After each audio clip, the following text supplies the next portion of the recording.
الذین یذکرون اللہ قیاما وقعودا وعلی جنوبہم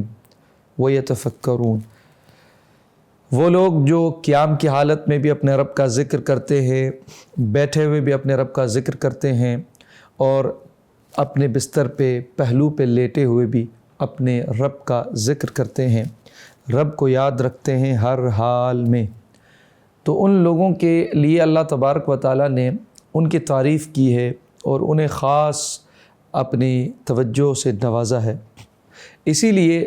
اس پہ بہت سی تعبیر ہے، اور جدید طور میں اسے یوں بھی علماء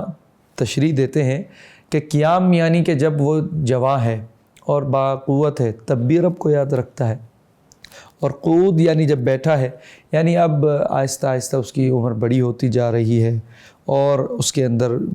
بیماریاں، تکلیفیں، مشکلات اور ذمہ داریاں بڑھ رہی ہیں، تب بھی مجھے یاد رکھتا ہے، اور وہ اعلیٰ جنوبہم، اور وہ اپنے بستر کے پہلو پر لیٹے ہوئے یاد کرتا ہے۔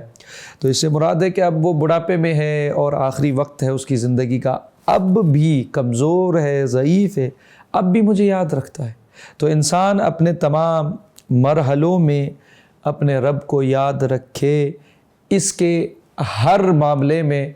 اس کے لیے یہی بہتر ہے اور یہی خیر ہے۔ آقا کریم صلی اللہ علیہ وسلم نے فرمایا مومن کے ساتھ ایسا معاملہ ہے جو کسی کے ساتھ نہیں، کہ وہ اگر مصیبت آتی ہے تو صبر کرتا ہے، اس کے لیے خیر ہے۔ یہ معاملہ کسی کے لیے نہیں کہ اس کے لیے مصیبت میں بھی صبر کا بدلہ خیر ہے، اور اگر وہ